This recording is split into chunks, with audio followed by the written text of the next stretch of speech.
Konami started out as a nice group for making games from Contra and on up to today. They originally started back in 1969 as a jukebox rental and repair business and slowly grew to the juggernaut that they are today.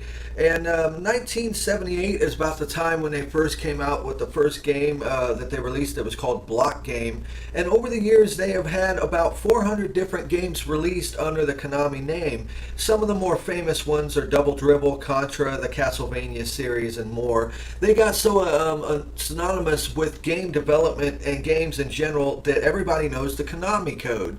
Up, up, down, down, left, right, VA, select, and start. There has been variations to that throughout the days, but fundamentally it's always been the same code. And throughout the years, Konami seemed to generally be like a general business was. I call them dinosaurs. Because basically when they first start out, they're a small business that really kind of like a mom and pop place that cares about their employees and cares about the general public and works towards making a good, viable product. And as they grow and grow and grow, they get so large that their brain gets smaller and they become stupid. Then they start making these financial decisions from a standpoint that is really just flat ass fucking stupid, and then they fall the way of the dodo. Now, throughout the years, Konami, as they've grown bigger and bigger, have bought other IPs, and I believe they bought Hudson, to where they owned all the rights to several of the Hudson Soft games, which they've never really came out and ever really done anything with, which is a crying shame. And it just shows the fact that almost like they just want to own it but not really do anything with it.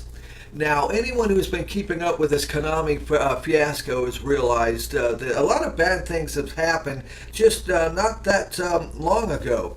After they received notice, most people online realized that Kojima was going to be leaving Konami after some sort of fight broke out between him and the higher-ups.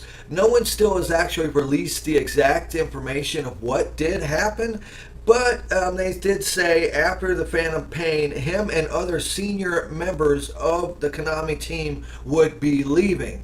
Now, the rumor has it that Konami, I say rumor because there's no viable proof that I have noticed that I can definitively say this, but the rumor has it that Konami went so far as in basically torturing their employees to get them to quit on their own by making it a pain in the ass where they were staying and working, making it where they didn't have internet, having problems using, being able to use the bathrooms, just overall dick moves to force people out on their own. And Kojima is a rather interesting game developer. He's a hell of a guy, but he is a rather eccentric person who does have a tendency of requiring a lot of odd things while he's making his games. Anybody who's ever played his games or know the guy really knows that he's a very eccentric individual, and most game geniuses rather are. And after all this, the only thing that was released was this statement from Konami. It says this: "We are shifting our production structure to a headquarters-based controlled system in order to establish a steadfast operating base capable of responding to the rapid market changes that surround our digital entertainment business. KDE will continue to develop and support Metal Gear products." Which is a nice way of saying we didn't get along with them, we got rid of them, and now we own Metal Gear. So we're going to keep making Metal Gears without Kojima. There's been rumors that he might also still have a hand helping out with them, but if he does, he will not be an employee. He will basically be the equivalent of a contractor, which gives them more rights to pretty much control him in any way they want, which is a really shame. A big ass shame. And then shortly after that, all logos and names of Kojima were removed from any sort of website of Konami. Anything tied in with Metal Gear, the Kojima Productions name and logo was removed, which is really shady nonetheless.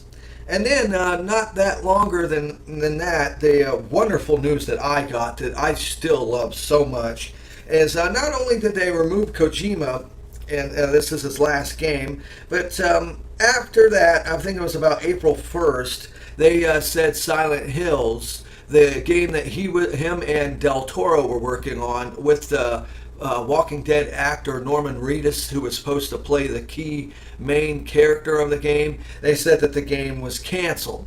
Now, they didn't really specify the reasoning why the game is, why it has been canceled. There's been rumors out there that the game has been over 80% complete and a bunch of other stuff with it. And for whatever reason, it was canceled. The contract with Norman Reedus expired, so basically he's no longer going to be in the lead role. He was really upset about it when they did an interview with him. He said on the lines that it broke his greasy heart that, it was either him or Del Toro. Del Toro might have said that, I'm sorry.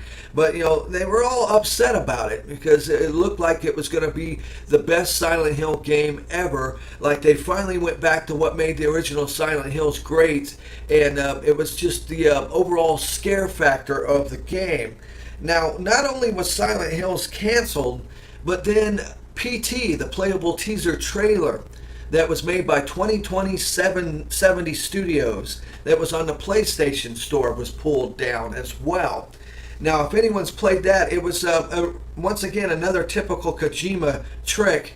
He actually made it out like it was a different unknown studio that had made this demo, and no one there actually knew the tie-in that it had with any of the other Silent Hill games or anything. And of course, some of the Silent Hill games are some of the best games that have ever been made. The earlier ones, especially Silent Hill 2, Silent Hill 3, but after it got past that, then it went downhill.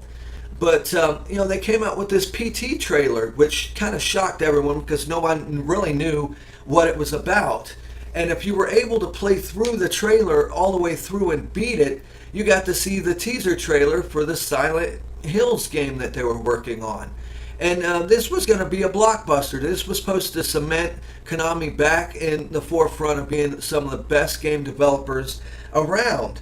And because of that, nowadays, since the PT trailer was removed, you can buy PlayStation 4 systems with it installed on eBay for over $1,000. You can get some cheaper now, but upwards of $1,000 because this demo was in such high demand that people loved it, and it made no sense why Konami would do that. And it's really weird too, because it must have been one hell of a fight with Kojima for them to cancel this game, because this game would actually make them millions. But instead, they cancel this, but they still have the nerve to say that we're still going to work on Silent Hill games in the future, but the embryonic Silent Hills game, as we know it, is definitively canceled. Which moves on to the final part of the Konami business as a whole. They've grown so big and gotten so greedy now that all they care about is, in their own minds, their own decisions and profits above their, clientele.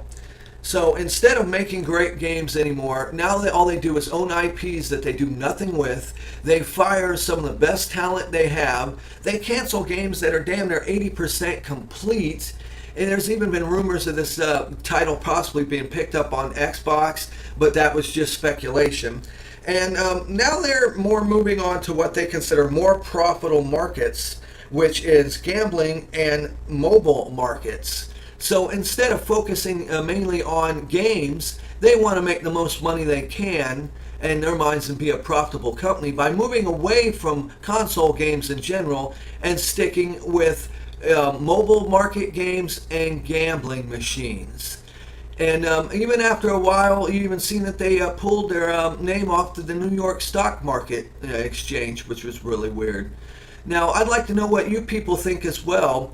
So, if you feel like leaving any questions, any messages, or anything in the comments section below, or what you think is going on with this business. Because in a whole, I think Konami is killing themselves.